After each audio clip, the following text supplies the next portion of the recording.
Y bien, mis amados hermanos, vamos a compartir un momento la palabra de Dios. Y les pido que me acompañen rápidamente a Juan capítulo 4,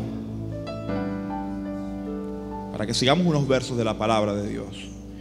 Oh Señor, ¿qué quieres que hagamos, Señor? Gloria a Dios. Juan capítulo 4, ¿lo tiene?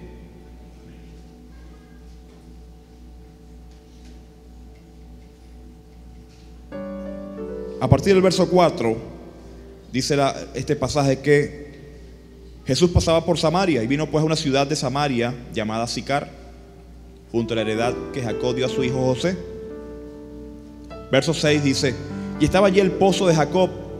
Entonces Jesús, cansado del camino, se sentó así junto al pozo. Era como la hora sexta, eso es como decía el mediodía, era el mediodía. Jesús, cansado del camino, se sentó al lado del pozo. Verso 7: vino una mujer de Samaria a sacar agua, y Jesús le dijo: dame de beber. Óigame bien, iglesia. Estaba Jesús sentado al lado del pozo, y cuando Jesús ve a esta mujer samaritana, Jesús le pide a la mujer de beber. Es una petición, no es una orden. Él le dice a ella: dame de beber. Como el que pide una limosna, como el que pide una ayuda, como aquel que reconoce que tiene necesidad de otra persona. No es una orden, dame de beber, como quien tiene autoridad. Es una humillación de parte de él delante de alguien que podía aparentemente darle de beber y saciar una necesidad que él tenía. Jesús se está humillando delante de esta mujer, siendo samaritana ella y él judío. Y ese acto de humillación de Jesús sorprende a la mujer. Óigame bien, ese acto de humillación de Jesús sorprende a la mujer. Y ella le dice: y tú, siendo judío, me pides a mí de beber. Siendo que samaritanos y judíos no se trataban entre sí, o no se tratan entre sí. La mujer se sorprende por el acto de humillación de Jesús al pedirle de beber a ella, al reconocer él como judío que tenía necesidad de la ayuda que ella pudiera prestarle. Se estaba humillando Jesús. Y le dice ella: tú, siendo judío, me pides a mí de beber.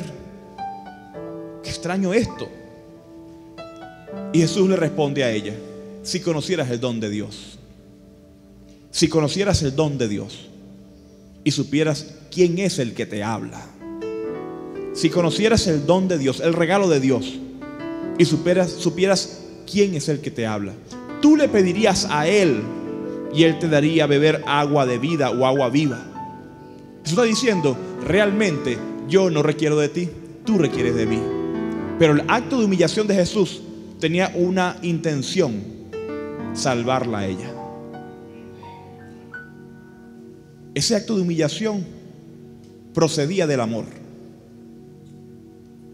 un amor puro, un amor sincero, un amor que procura el bien del otro y no el suyo propio. Un amor que no le importaba tener que doblegar su orgullo de judío, su posición cultural o social que establecía al judío como pueblo de Dios y superior a los demás pueblos. Jesús prefería humillarse, Jesús prefería doblegarse, Jesús prefería aparecer como un mendigo con tal de salvar a aquel que le requería agua de vida de parte de Jesús. Jesús contigo y conmigo se humilló, porque siendo Él Dios, vino a la tierra a llamarnos. Siendo Él Dios, llegó un día a tu vida para llamarte. Siendo Él Dios perfecto, siendo Él el Dios creador, siendo que Él no necesita nada de nosotros, Él no requiere nada de nosotros, se humilla en llamarnos, en insistirnos, en buscarnos. ¿Cuánto tiempo estuvo Dios buscando tu vida? ¿Cuántos años estuvo Jesús rondando, caminando, buscando que un día le prestaras atención? Se humilló Jesús en salvarnos a nosotros. Y no solamente el acto de humillación cuando fue a la cruz, sino que día tras día Él se humilla en buscarnos y busca enamorarte. Te toca, te enamora continuamente, con lazos de amor te toma, siendo Él Dios, siendo el Señor, se humilla en buscarnos a nosotros. El Salmo lo dice: ¿qué es pues el hombre para que tengas de él memoria? Y dice que Dios se humilla en mirar la tierra. Él es tan sublime, tan majestuoso, que simplemente mirar la tierra es un acto de humillación de parte de Dios. Sin embargo, a Él no le importa hacerlo porque Él nos ama. Nos ama tanto, nos ha amado tanto, que se humilla por nosotros. Y estando en la tierra en forma de hombre, en forma de siervo, se humilló hasta la muerte y muerte de cruz.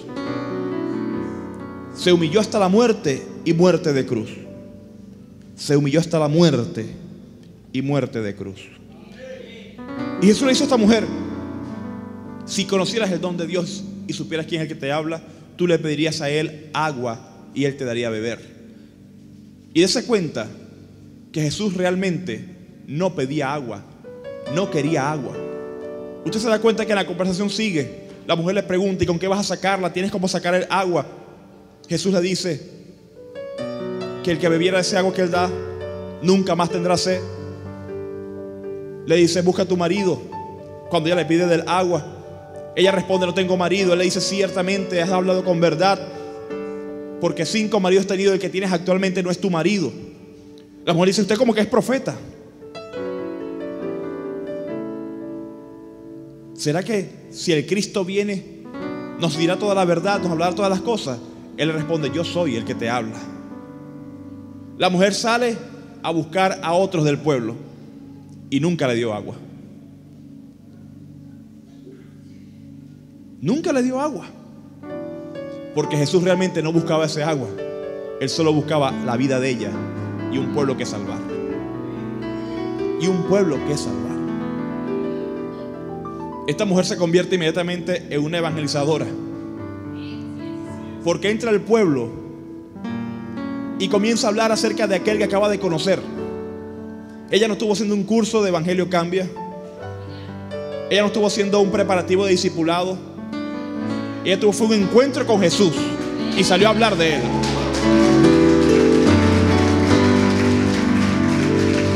Un instante con Jesús y bastó para que esta mujer saliera corriendo a hablar de Él, a decirle a otros: hey, parece que encontramos al Cristo. Es un hombre que me ha dicho todo lo que yo he hecho.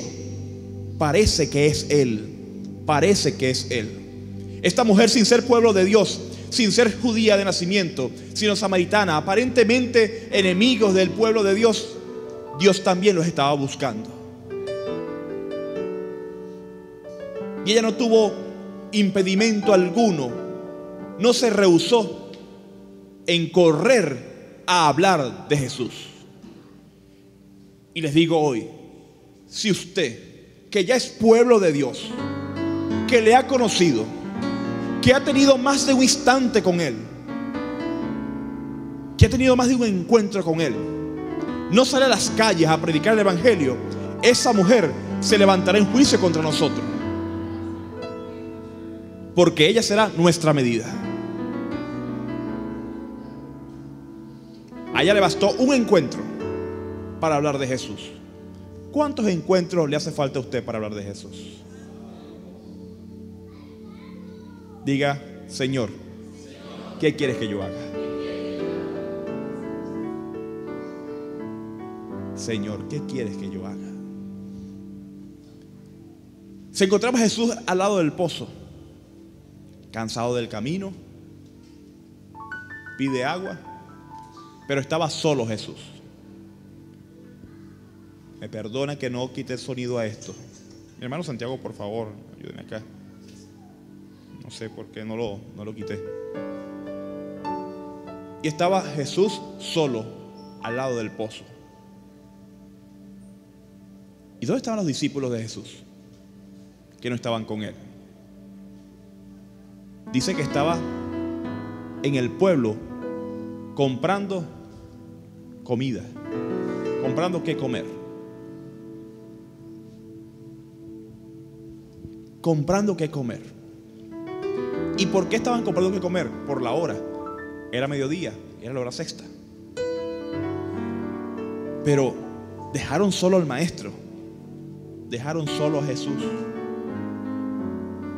Yo le digo algo, iglesia: nunca se acostumbre a la presencia de Jesús. Siempre demande más de Él. Siempre desee estar con Él. Cuando nos acostumbramos a que Él está ahí, fácilmente lo dejamos solo y nos olvidamos de Él. Jesús estaba solo al lado del pozo y sus discípulos buscando qué comer. Y ellos estaban aparentemente dando un servicio. Era la hora sexta. Era correcto ir a buscar comida. Era correcto ir a comer o a buscar qué comer. Es más, ellos fueron a buscar comida y le traían comida al maestro. Estaban supuestamente sirviéndole, pero estaban sirviendo en algo que no respondía al corazón de Jesús. Estaban sirviendo en algo que estaba disasociado, separado del deseo de Jesús. Estaban sirviendo, pero no sirviendo en la voluntad y el deseo de Jesús. Estaban sirviendo en su propia voluntad, en una rutina, una costumbre. Es hora sexta, hay que comer. Es hora 6 de la tarde, hay que orar. Son las 7, hay que adorar. Y se olvidaron de escuchar la voz de Jesús. La costumbre de que Él siempre está ahí. Y fueron capaces de dejar al Señor solo, al Maestro solo, a Dios solo, por buscar ellos un servicio que no estaba acorde al deseo de Jesús. Pero un servicio que les favorecía a ellos, porque ellos también iban a comer. Debemos cuidarnos que el servicio que prestemos a la casa de Dios no es un servicio dirigido a satisfacer tu propio deseo. Es que me gusta hacer eso. Yo quiero servir en cierta área porque es que me gusta esa área. ¿Ya has preguntado a Jesús qué quiere Él que tú hagas? Señor, ¿qué quieres tú que yo haga? Los discípulos fueron a buscar comida y vuelven y se consiguen que Jesús está hablando con una mujer. Dice que se maravillaron de ver que Jesús hablaba con una mujer. Se sorprendieron. Pero ninguno preguntó: ¿qué hablabas? ¿O qué le decías? Vieron a Jesús haciendo algo y no se interesaron en preguntar: Señor, ¿qué estás haciendo? Estaban desconectados de lo que hacía Jesús. Estaban tan centrados en lo que ellos estaban haciendo que ni siquiera se interesaron en preguntar: Señor, ¿qué estás haciendo tú? Que la circunstancia, que el servicio, que el día a día nunca nos alejen de poder apreciar lo que hace Jesús. Él está actuando todavía. Él camina entre nosotros todavía. Él está sanando al enfermo, libertando al cautivo. Jesús lo sigue haciendo. No nos olvidemos de qué está haciendo Jesús. Y en esta nación tal vez vemos conflictos, diferencias o dificultades. Tal vez vemos problemas en las calles, colas en los supermercados grandes como nunca antes habíamos visto. Pero les digo algo: Jesús está hablando, Jesús está haciendo, Jesús está actuando. Y esta situación va a cambiar. Él vino a este pueblo para sanar este pueblo. Jesús vino a esta nación para cambiar esta nación. Si llegó a Samaria siendo un pueblo enemigo, ¿cómo no vendrá a Venezuela, que somos sus hijos los que estamos acá? Jesús está actuando, Él está haciendo. Nunca te olvides de ver lo que está haciendo Jesús. Y Jesús está hablando con esta mujer. Los discípulos lo observan y no preguntan nada. Simplemente vienen con lo suyo. En lo suyo andaban, en lo suyo. Señor, come. Señor, come. No preguntaron: Señor, ¿qué quieres? Vinieron: Señor, come. Es más, si revisa un poco más atrás y quisiera verlo así, Jesús quería agua. Él quería agua. En todo caso, si revisamos, Él quería agua, no comida. Pero ninguno preguntó: Señor, ¿qué quieres que haga? ¿Qué quieres tú que te traiga, Señor? ¿Cuál es tu deseo? ¿Cuál es tu deseo, Señor? ¿Cuál es tu voluntad? Jesús dice: come, Señor, come, Señor, come. Le decían los discípulos a Jesús: Señor, come. Y Jesús dice: esa comida yo no la quiero. Ya yo tengo un pan que comer, ya yo tengo una comida. Lo dice en los siguientes versos: ya yo tengo una comida. Una comida que ustedes no saben. Dice la palabra que se sorprendían y decían entre ellos: ¿será que alguien le trajo que comer? Y Jesús discernía el pensamiento del corazón de ellos y le dice: no, nadie me trajo de comer. Es que mi pan es hacer la voluntad de mi Padre que me ha enviado a esta tierra. Ese es mi pan, ese es mi alimento. Yo tengo una comida que ustedes no saben, y es hacer la voluntad de mi Padre. En otras palabras, hacer la voluntad de mi Padre es algo que ustedes aún no saben. Eso es lo que decía Jesús a sus discípulos en ese momento. Hacer la voluntad de mi Padre es algo que ustedes aún no saben hacer. Porque mientras estás sirviendo, buscando comida, buscando llenar tu vientre, buscando satisfacer tu propio deseo, tu propia voluntad, yo estoy aquí haciendo lo que el Padre me envió a hacer, predicando su palabra, hablando de su reino, salvando las almas, convirtiendo los pueblos, porque a eso fui enviado. A eso me envió el Padre, y ese es mi alimento, hacer su voluntad. ¿Y cuál es la voluntad de Dios? Dice la palabra: que todo hombre proceda al arrepentimiento y sea salvo. Esa es la voluntad de Dios. Y yo pregunto, iglesia, ¿estás tú haciendo la voluntad de Dios? ¿Estás tú haciendo la voluntad de Dios? ¿Estás predicando la palabra para que todo hombre proceda al arrepentimiento y sea salvo? Porque esa es la voluntad de Dios. Esa es la voluntad de Dios. Jesús, antes de irse al cielo, dejó una encomienda: id y predicar este evangelio a toda criatura, a toda lengua, a toda nación. Id por los pueblos, por toda lengua, y haz discípulos. Es la única encomienda que dejó Jesús, y es la razón de existencia de la iglesia. La iglesia existe como iglesia para cumplir este mandato de ir y predicar el evangelio. Por lo demás, no hubiese iglesia. La única razón por la cual existe la iglesia es la predicación del evangelio. ¿Y por qué nos reunimos? ¿Por qué nos congregamos? Porque envía Jehová en este lugar bendición y vida eterna. Porque en este lugar Él nos prepara con su palabra. Porque en este lugar Él nos capacita. Porque en este lugar aprendemos su verdad. ¿Y para qué lo hacemos? Para poder salir a las calles y predicar el evangelio. Aplauda a Jesús, claro que sí, aplauda a Jesús.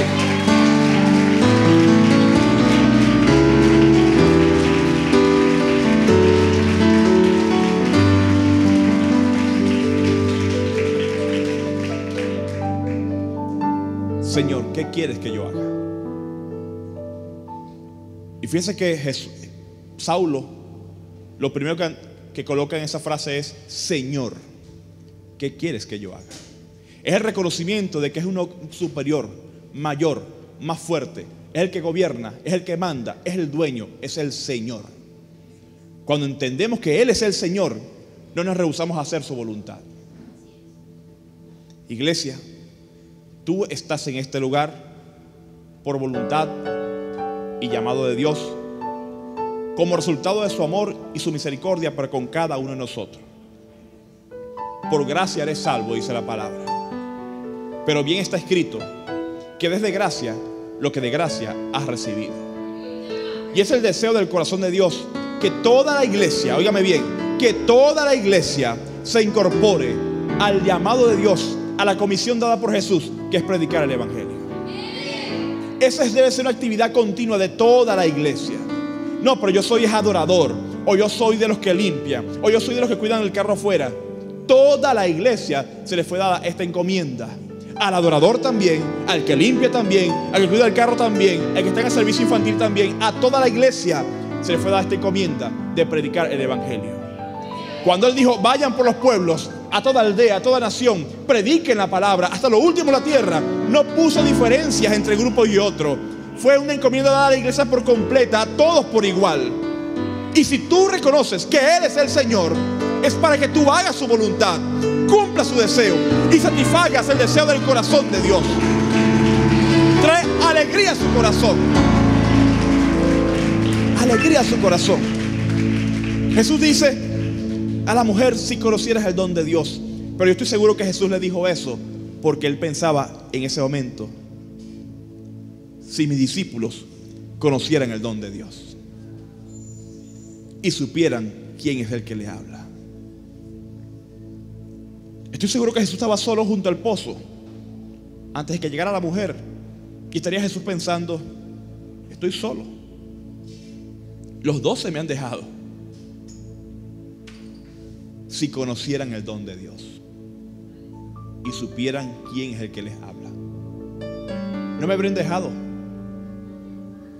y estarían haciendo mi voluntad. Voluntad que no es mía, sino del Padre que me envió.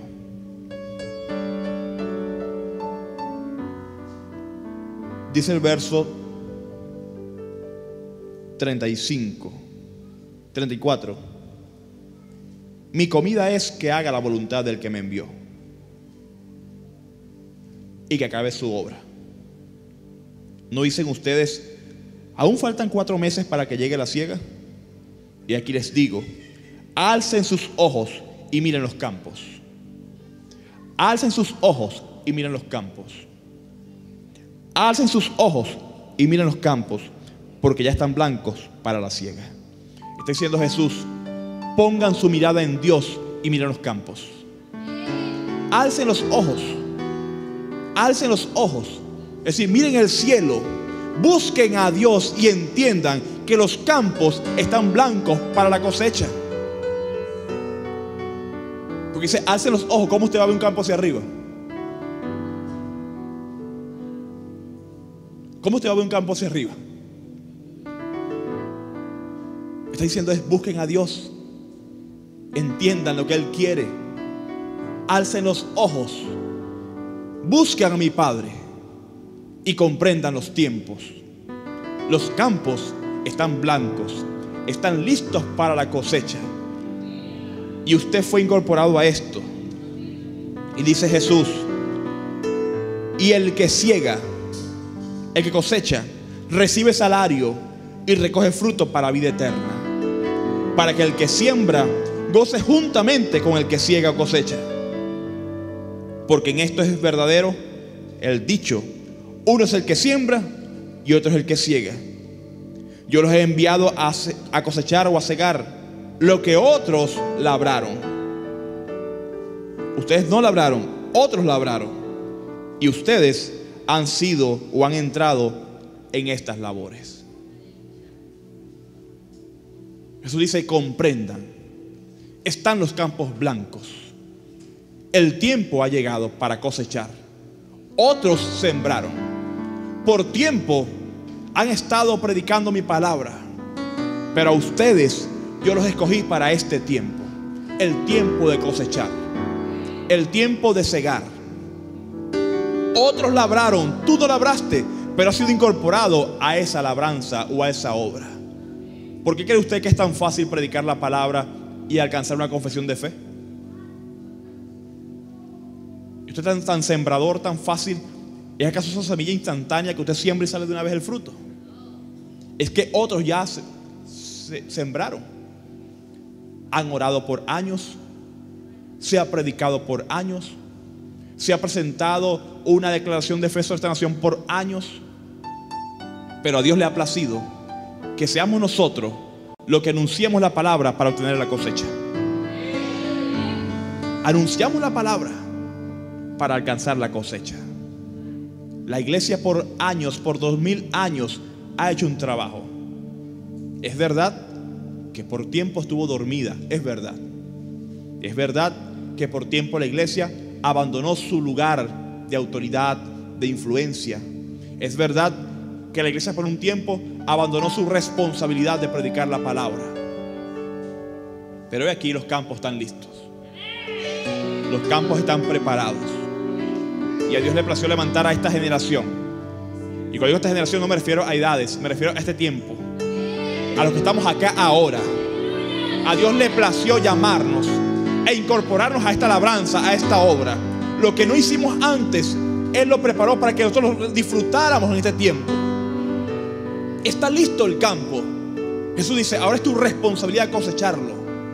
Y te digo algo: El que cosecha tiene salario, tiene recompensa, tiene un pago.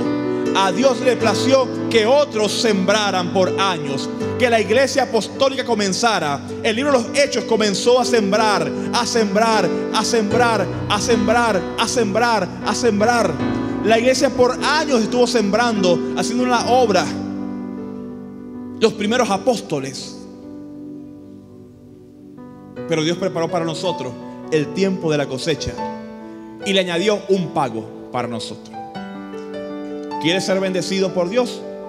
Predica su palabra y obtén la cosecha. ¿Quieres el salario?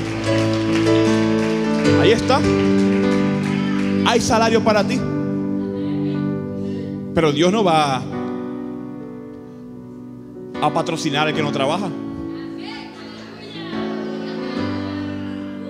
¿Quieres salario? Trabaja. Trabajo hay. El Señor salió a contratar obreros para la viña y les dijo: te pagaré lo que es justo.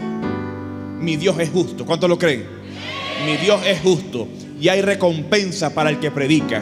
Hay recompensa para el que anuncia su palabra. Hay recompensa para el que se incorpora a este mover glorioso llamado el Evangelio Cambia, a un ejército blanco de salvación. Hay recompensa, hay salario, y no de hombre, viene del cielo, viene de Dios. Y mi Señor paga muy bien. Él paga muy bien. Él es dueño del oro y la plata y me da recompensa, me da salud, me da paz, me da estabilidad, me da amor, me protege, me guarda. No hay salario en la tierra, no hay salario de hombre capaz de darme los beneficios que me da mi Señor, el que me contrató, el que me llamó. No hay póliza de HCM mayor que la que me puede dar mi Dios. No hay seguro alguno en la tierra superior al seguro que me puede dar mi Dios. Él me ha dado garantía, me dice: por mi llaga has sido curado. Pues supliré todo lo que te haga falta conforme mis riquezas en gloria en Cristo Jesús. Él envía su paz sobre tu casa, que sobrepasa todo entendimiento. Y dice que caerán a tu lado 1000, a tu diestra 10,000, mas a ti el mal no llegará. Que plaga no tocará tu morada. Esa recompensa es pago para aquellos que sirven a la obra de Dios, que predican su palabra, que anuncian el Evangelio y que están ahora actuando en el tiempo de la cosecha. Amado hermano, si tú aún no te has incorporado a esta labor evangelística que es llamamiento de Dios, yo te invito: corre, y mejor que esta mujer samaritana, corre a hacer la voluntad de Dios. No te ha hablado Dios acá de ningún castigo, no lo ha hecho. Al contrario, habló fue de recompensa, de salario, de un pago. El asunto de evangelizar no es por temor a un castigo, porque no lo hay. Responde al deseo de agradar a Dios. El asunto de predicar debe responder al deseo de agradar a Dios, a nuestro deseo de agradar al Padre, de satisfacer el deseo del corazón de Jesús, de decir: Señor, aquí estoy para hacer lo que tú me digas. Dime, Señor, ¿qué quieres que yo haga? Y siendo tú mi Señor, yo cumpliré lo que tú me digas. ¿Cuántos quieren agradar al corazón de Jesús? ¿Cuántos quieren agradar al corazón de Jesús y hacer su voluntad, cumplir con su deseo? Bueno, amado, mañana es sábado y es día de salvación, es día de predicación, de anunciar su palabra. ¿Cuántos saldrán mañana a predicar la palabra de Jesús, la palabra del reino, del Evangelio? Anunciar su verdad, y recompensa hay para tu labor. Recompensa hay para tu labor. El predicar la palabra ciertamente requiere de pasión, pero primero requiere de voluntad y obediencia. Una vez más, como dijo Saulo: Señor, ¿qué quieres que yo haga? Si Él es tu Señor, obedécele, porque ya tú sabes cuál es su voluntad y ya sabes qué es lo que Él quiere que tú hagas. Ya lo sabes, porque Él ya lo dijo. Ciertamente hay planes adicionales, óigase bien, adicionales de Dios con cada uno. Adicionales, servicios adicionales de Dios con cada uno. Pero hay uno principal que nos dejó a todos, porque a todos nos hizo ministros de la reconciliación. A todos. Así que lo que tú puedas hacer para Dios adicional, bien, que Dios te dirija, que Dios te diga cómo hacerlo y que Dios bendiga la obra que haces. Pero el que tú hagas un servicio adicional para Dios no te quita el principal, que es predicar su palabra. No te exime del principal, que es predicar tu palabra. Así que, amado hermano y hermana, incorpórese a este equipo grande, a este equipo glorioso, a este equipo santo llamado el Evangelio Cambia, Ejército Blanco de Salvación, porque es tiempo de cosechar. Es tiempo de cosechar. Ciertamente pasión, pero primero obediencia. Primero obediencia y luego la pasión. ¿Y qué es pasión? Es ser capaz de sufrir lo que haga falta con tal de salvar un alma. Eso es pasión. Pasión no es wow, gritos, alboroto. Eso no es pasión. Eso es grito y alboroto. Pasión no es que lloro cada vez que salgo a predicar, lloro. Eso es llorar. La palabra pasión significa sufrimiento. Busca el significado de la palabra pasión. Significa sufrir o sufrimiento. Así que pasión es sufrir lo que haga falta con tal de salvar un alma. Por eso el momento de el azote a Jesús, su crucifixión, se llama la pasión de Cristo. Y Jesús no iba brincando a la cruz del Calvario. Jesús no iba gritando. Jesús iba enmudecido como oveja al matadero. Pero fue en pasión. No importa cuántas veces cayó, Él se volvió a levantar. No importa cuántas veces lo golpearon o escupieron, Él se volvió a levantar. No importa cuánto lo humillaron, Él continuó adelante. No importa cuánto le podía doler, Él siguió caminando. No importa lo que le gritaban, Él se mantuvo firme haciendo lo que Dios quería que Él hiciera. No importa lo que su carne deseaba, que era pasar esa copa. Él dijo: que se haga tu voluntad, oh Dios, y no la mía. Póngase de pie, amado y amada.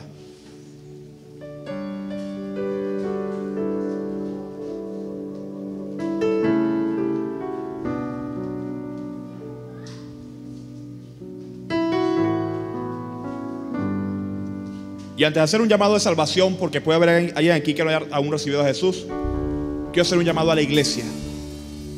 Y todo aquel que reconoce que aún no se ha incorporado a cumplir este deseo del corazón de Dios y que desea hacerlo. Tú que quieres agradar al corazón de Dios, hacer su voluntad, que dijiste al principio: Señor, ¿qué quieres que yo haga? Y que sabes que Dios te ha hablado, te invito, pasa aquí al frente, para que juntos oremos y pidamos del cielo esa pasión, ese denuedo para hacer su voluntad. Que hagamos un compromiso delante de Dios de rendir nuestra vida a Él para servirle. Que nos entregamos a Él para predicar su palabra. Este es un llamado a la iglesia, a los que ya son iglesia.